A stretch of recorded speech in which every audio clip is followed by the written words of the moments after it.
Welcome to the Voices of Young People podcast, brought to you by Springtide Research Institute. In each episode, we hear directly from young people as they respond to our research and share about the issues impacting their lives.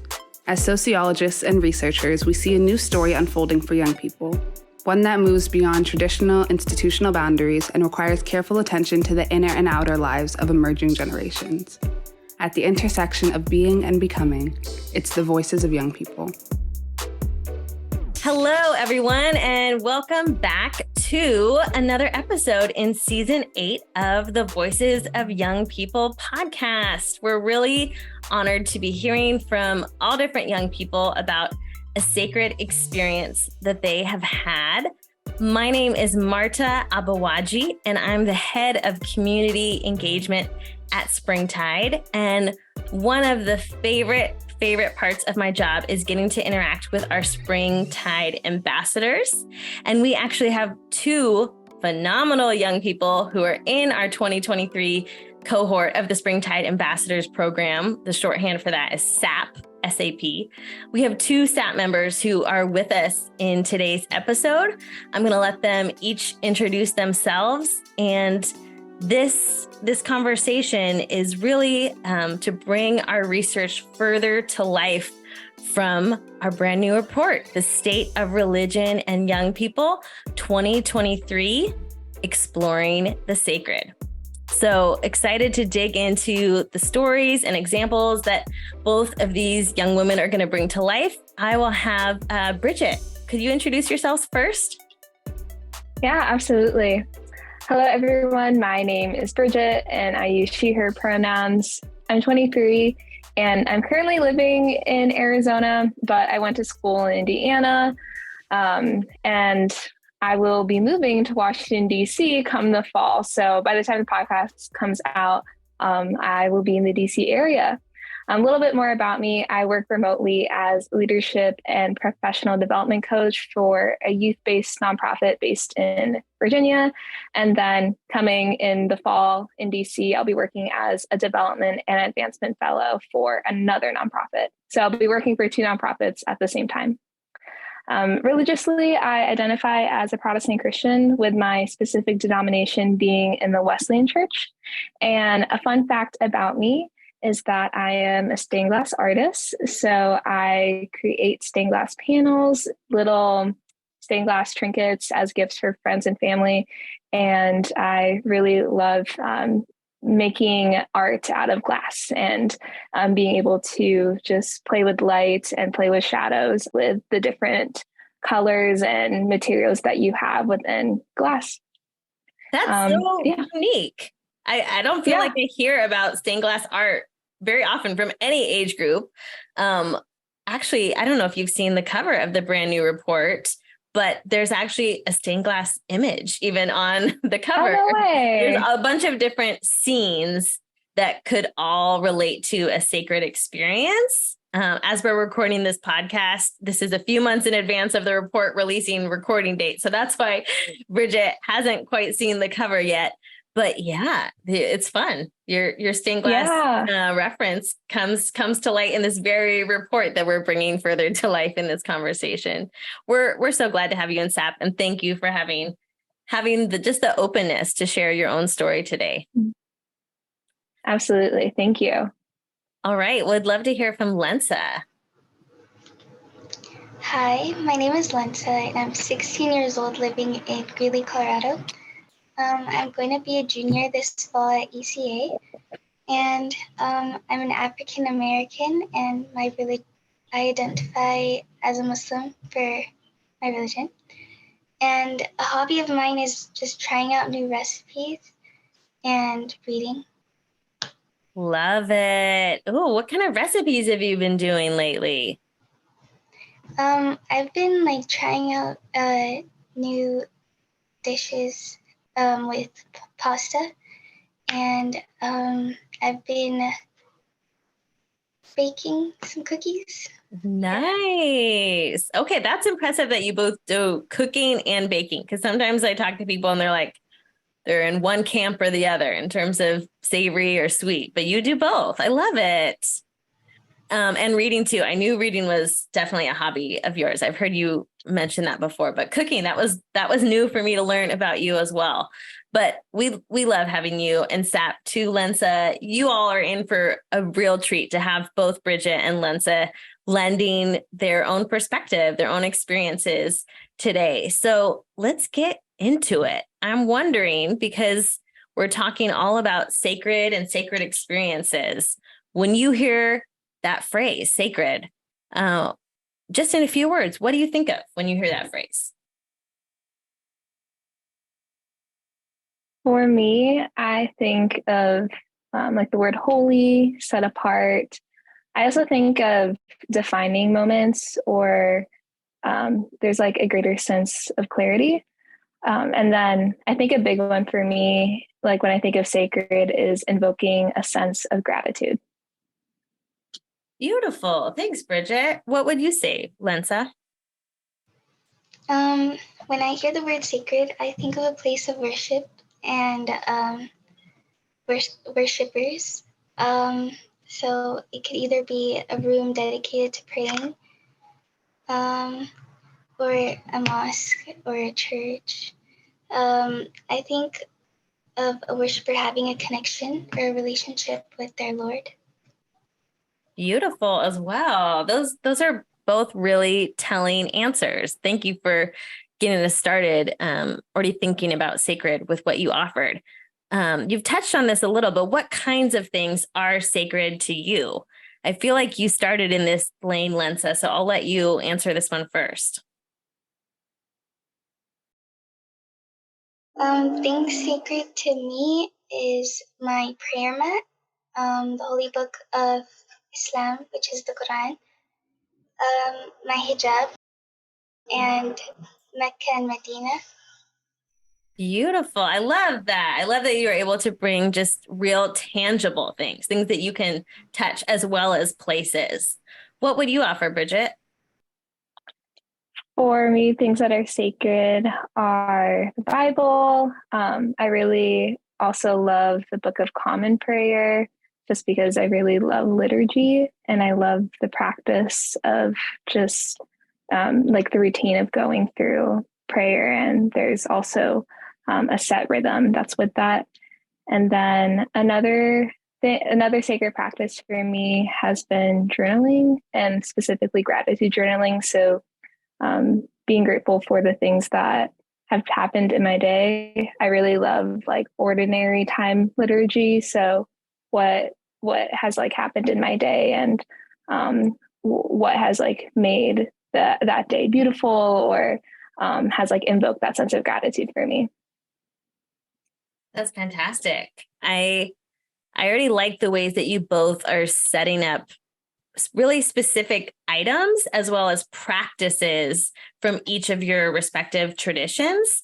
And you've already touched on identities that are central to each of you in your intro. That Brigette, you identify as a Protestant Christian. Lensa, you identify as Muslim.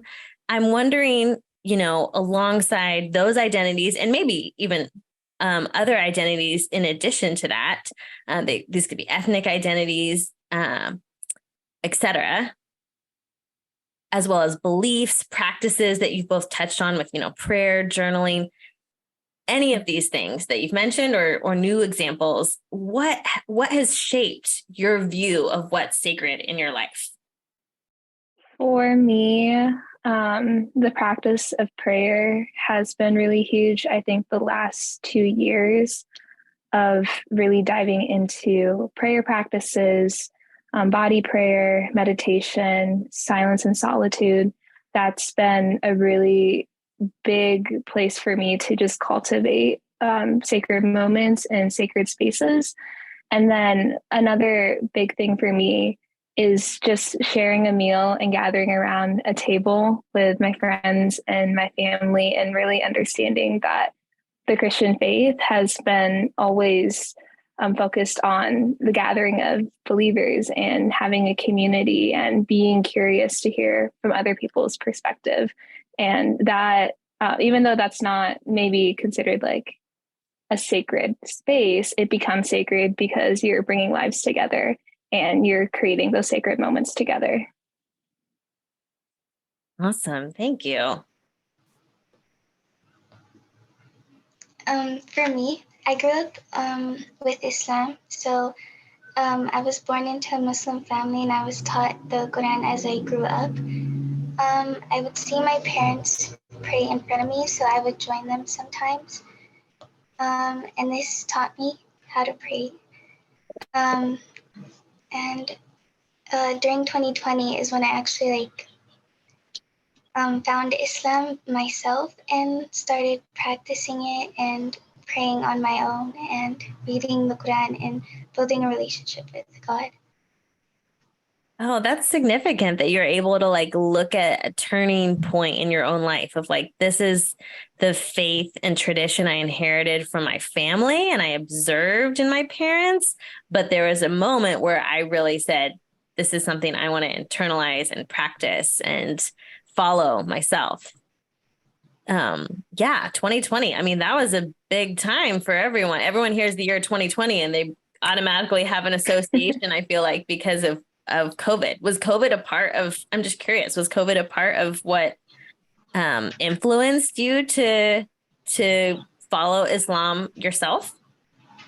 So during that time, I actually had a lot of free time on my hands. And when the month of Ramadan came, I was like, oh, I want to learn about Islam a little bit more because I wasn't I was 13 at this time. So I wasn't really knowing anything around that time. So I went in and I did some research on my own and I liked it and then I fell in love with it and I started practicing.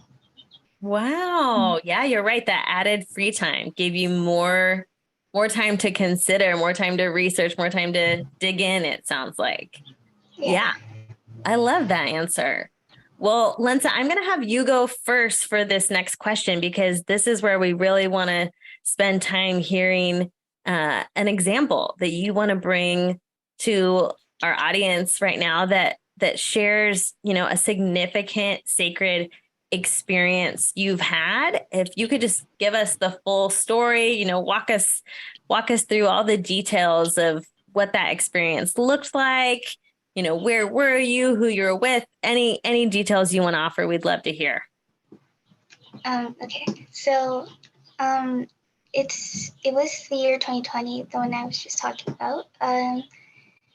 So it was when I was finding Islam. I was sitting in my room watching videos about Islam and gaining some new knowledge about it, and I felt a connection, and I felt like this is easy. This could, this is a great way to live life by. So I started practicing and I prayed. And when I built that connection and I prayed, it was like a new feeling because I never experienced it.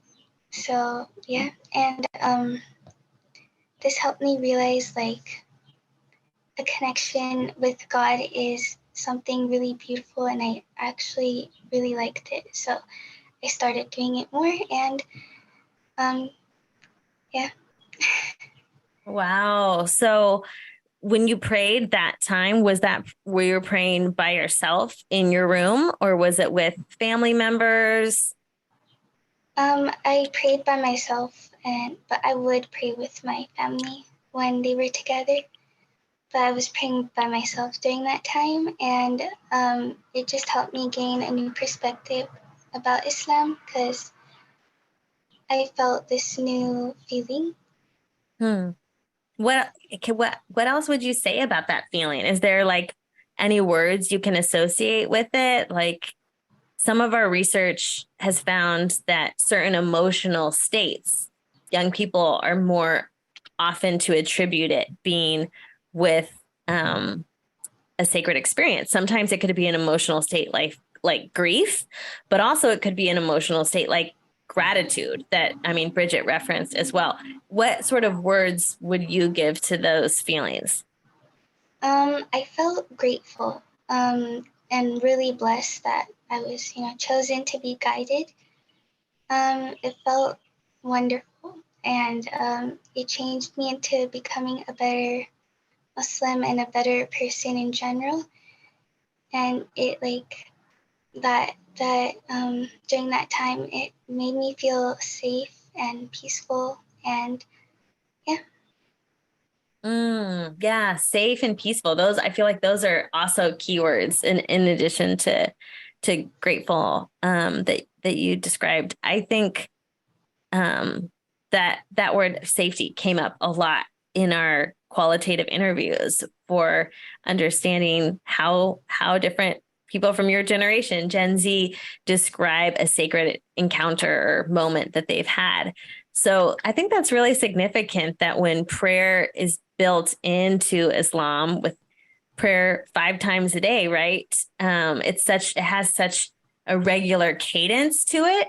And yet you're able to identify like one specific moment of prayer that stands out in your mind as being so significant, so transformative, it sounds like, in terms of setting the stage for you to really walk forward in this identity, that it wasn't just something you were inheriting from your family, but an identity that you were choosing for yourself and a practice that you wanted to enter into more fully, with that single prayer being that turning point, it sounds like. Yeah. Anything else you want to say about that? I'm so honored you'd share this story with us today.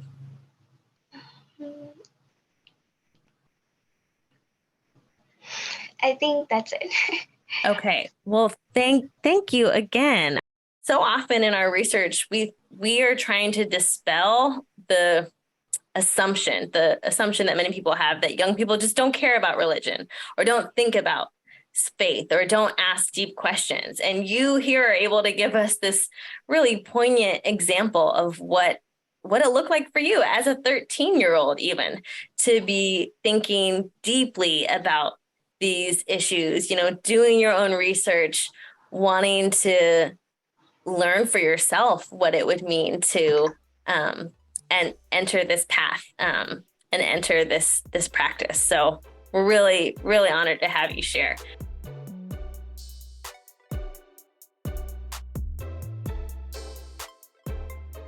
Well, Brigette, I'd love to hear a story that you would want to bring to life for us in this same vein, a single, sacred experience that stands out to you that you'd want to share. Yeah, absolutely. So the sacred moment that I want to share is when I first converted to Christianity. So I converted to Christianity when I was 17. And prior to that, I was raised it's considered a religious cult by a lot of religious experts. And growing up, there was just a lot of presentation of God being very vindictive, an angry judge. I think of the fire and brimstone. That was a lot of what was spoken to me. And there's this practice when you turn 13, where you go through these Bible lessons, but it's really in order for you to get baptized. You couldn't get baptized because you wanted to get baptized. You had to do it in order to, you had to do the lessons in order to be baptized. And what ended up happening was I went through the lessons and I ended up getting baptized. And after I had done it, I remember thinking to myself, thinking, I feel like I did something really serious, but I didn't really understand the purpose of baptism or really the purpose of my faith. And I began to really evaluate it.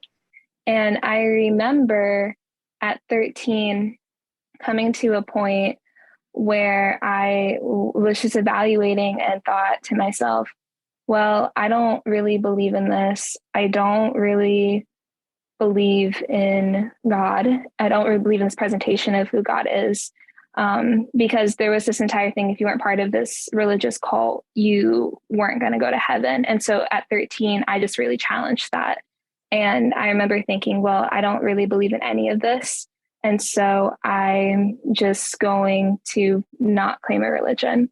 And so at 13, I said that I was an atheist. Looking back, I was more agnostic in the sense that I always felt that there was a God. I just didn't know if it was in Christianity, if it was in Buddhism, if it was in other religions. And so I paint that picture just as a backdrop to like my significant moment. And so between 13 and like 17, I just was always just searching, always just trying to figure something out. And so when I first converted to Christianity at 17, I really wasn't expecting to convert on the day that I did. I ended up converting at a Wesleyan church, and I wasn't born into it. I didn't really know what a denomination was or what theology meant at the time. But I remember, like, on that specific day, it was October 1st, 2017. I had just gone through a really tough week and just felt really lonely. I felt a lot of sadness and a lot of grief. There were some things that had happened in my personal life at that time. And I was just I felt like I just hit rock bottom. And so I remember waking up on October 1st and just having this like overwhelming feeling that I wanted to go to church. And at that point, hadn't gone to church probably in like 2 years before that. And so I just simply like went on my phone and just did a simple Google search. And I said like to myself, it has to be at this specific time, the service, it has to be within a 5-mile radius of my house. And I ended up finding a church that like met those two criterias. Wow. And I ended up going. Yeah, it was really funny. Like I remember being like, oh, like it's 4.8 miles away and it's at 9:45, which is a very arbitrary time for church to start. So I ended up going, walked in. It was a big culture shock for me just because the religious cult that I had grown up in, there was just like men and women were separated and like families were sitting together and people were drinking coffee, like very Protestant mainstream like churches in America. And it was just this big culture shock. So I went by myself. I didn't ask anyone to come with me. I just went. I just decided like 15 minutes after I woke up that I was going to go. And prior to going into the church, and I would say like culminating up into like that moment of like sitting in the church service, the way that like I would describe what I was feeling was that it kind of felt like taking a deep breath in before an exhale, where like all the tension is like building up almost. And like maybe like you're also holding your breath like underwater and you just start to feel like the heaviness and like the weight like pushing you down on your body. And I just felt like I needed to take an exhale, but I didn't really know like what that was. And I don't think I really would have named it as that at the time, but I think looking back, that's what it was for me. That's like what it felt like. And so I'm feeling this, like this tension, feeling like I'm taking this big deep breath in, all this tension's building up, and I'm listening to the sermon of this pastor. And at the very end of the sermon, the pastor says, God wants you to be you right where you are. Stop running, stop hiding, and embrace the fullness of the love of Jesus. And when he said that, it felt like I could finally break out of the weight of this metaphorical water and finally take a deep breath in. And that moment was so sacred for me because for the first time in my life, like I really felt accepted, known, loved, and no one was really around me. I was by myself in the back of this church. Like no one had talked to me. They had maybe like the greeters had said hi, but I just went inside and just sat down. And that's what happened. And I felt like for me, that was such like a pure sacred moment because growing up in the religion that I did as a kid, I felt like people could manipulate their words or try to convince me of something. And for me, like no one was trying to convince me of anything. Like the pastor was like preaching, but it wasn't like he was saying like, you need to convert to this, you need to do this or that. For me, like it felt like there was this like tangible presence that just went over me.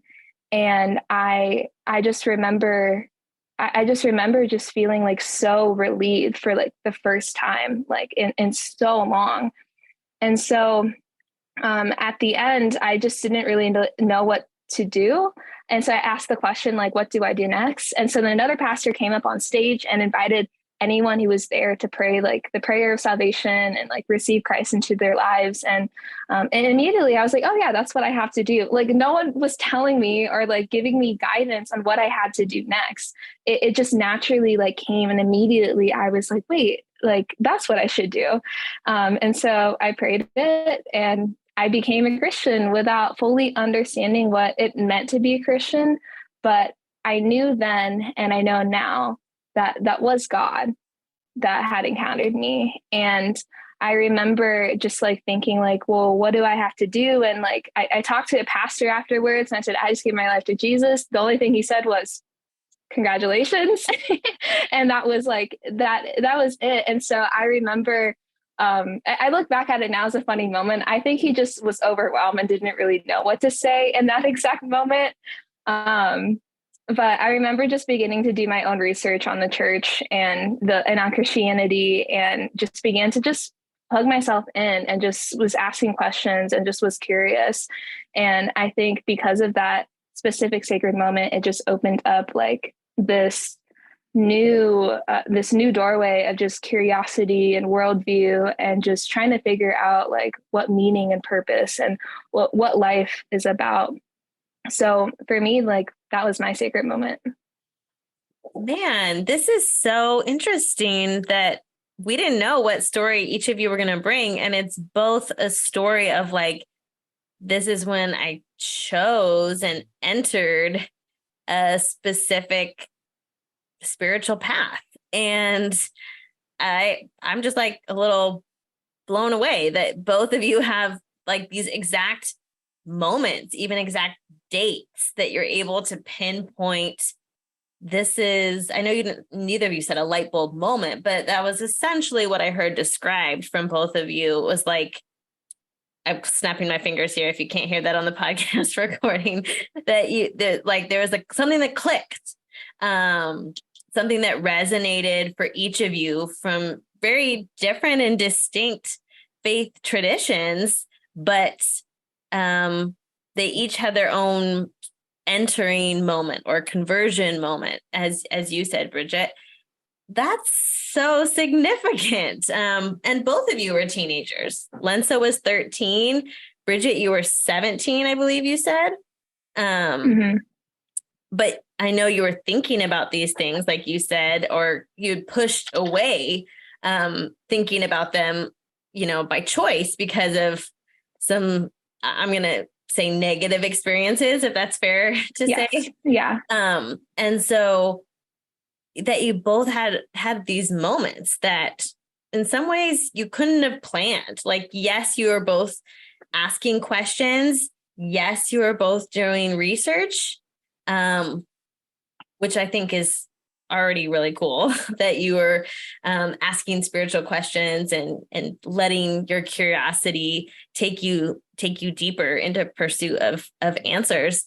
But I also love that there's beyond what you both initiated, it also sounds like there's just something bigger than yourself that also transpired, with Lensa being like, yeah, Islam is the way for me. This is the path for me. I want to walk fully and embrace this religion and tradition and identity. And Brigette being like, hey, if there's a church in 5 mile radius at 9:45 a.m., okay, I'll go. And then the fact that you're able, 6 years later, able to say, hey, this was the exact phrase even that I heard, that felt like it was a message that suddenly I could release. I could breathe differently. It was a word for you. It sounds like, maybe not just for you, but something that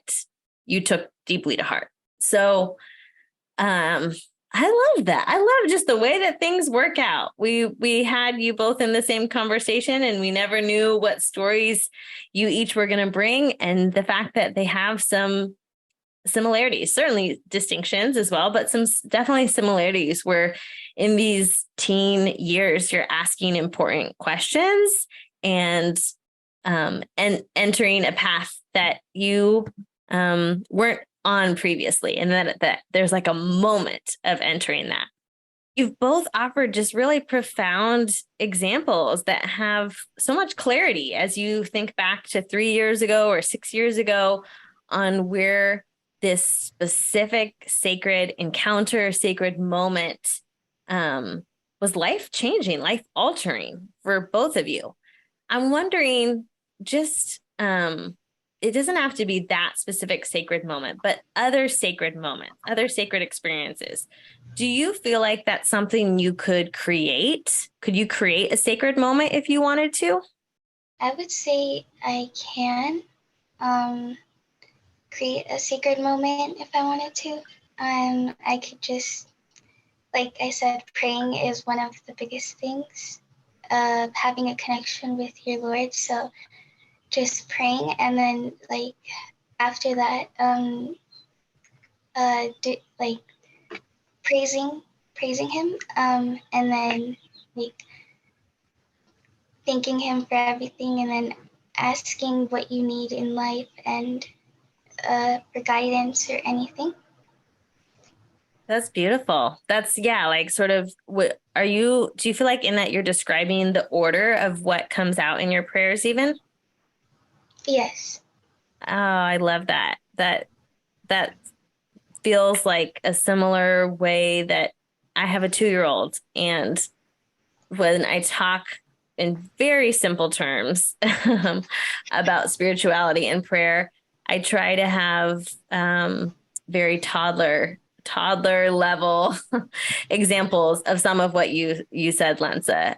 The way I boil it down with my 2-year-old is help, thanks, and wow. And that actually comes from a writer named Anne Lamott. But it's basically trying to make it very simple. And yet I think adults need this simplicity too. That what's something we can say help, that we need help with, what's something we can say thank you for, and what's something we want to say wow about. So I hear some of that in the same order of what you were describing. But yeah, that's really helpful to hear from you, that with the intention that you bring into your prayer, with the environment and with the regularity of it, that yes, you can create a sacred moment. What would you say, Brigette? Yeah, when I think about sacred moments, I really think about the the examples that Lensa and I shared of just those defining moments.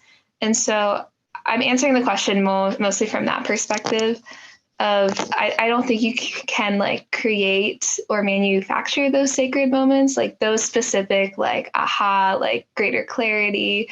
But I definitely think that you can create sacred spaces where you have sacred moments.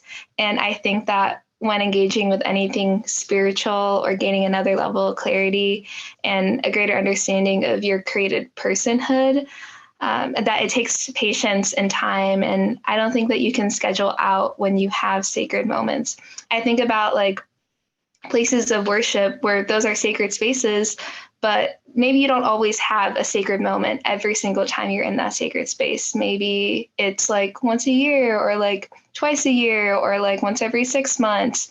But I guess that's what I'm thinking of when I think of like those like specific big sacred moments.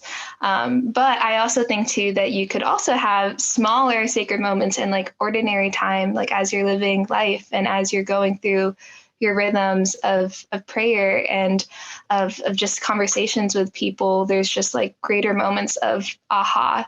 So I would say that those are like almost two separate categories as I'm thinking about it.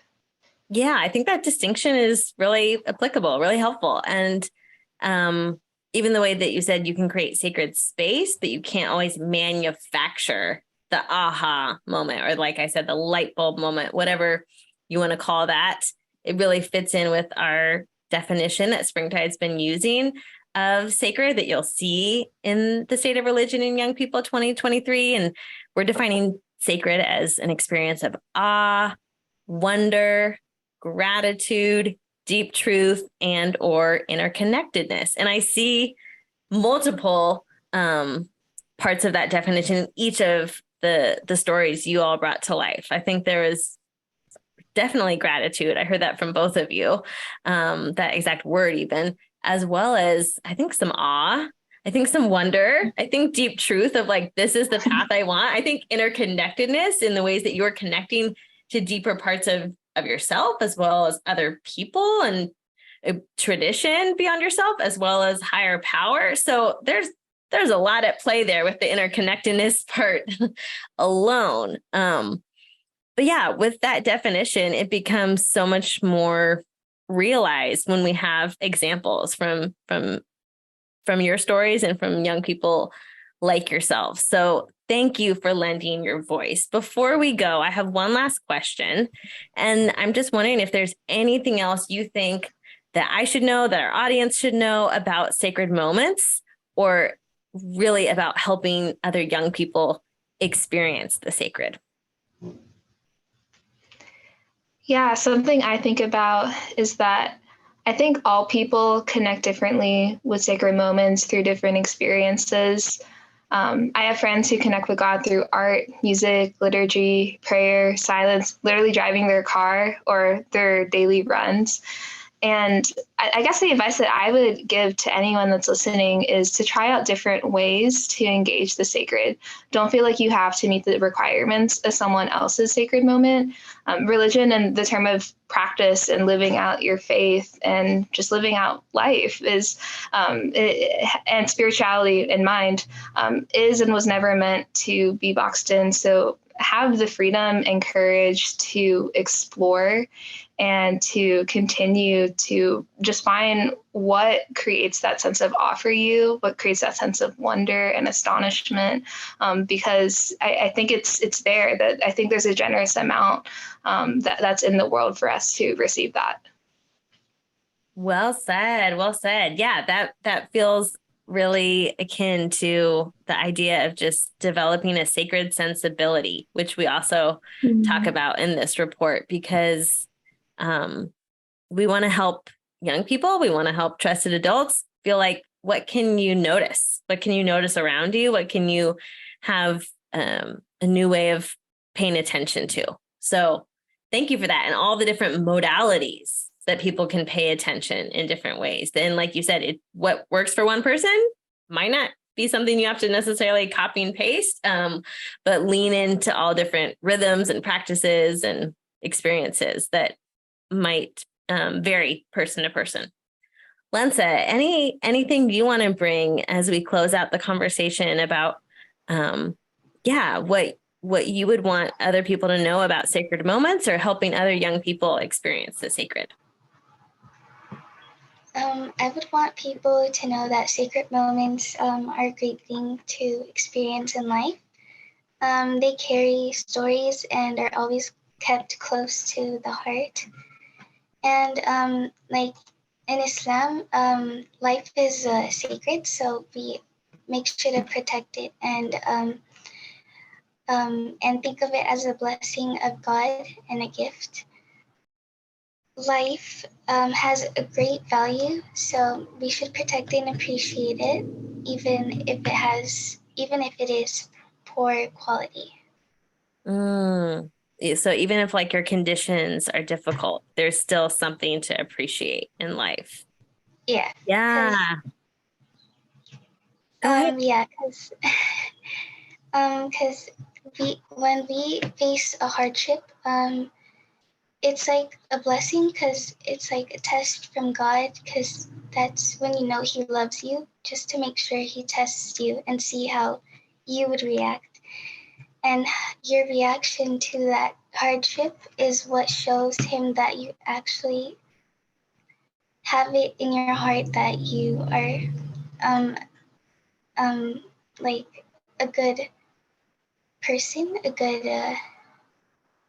good Muslim, and you believe in Him and you believe in His tests, and that everything that happens in life, there's always something behind it.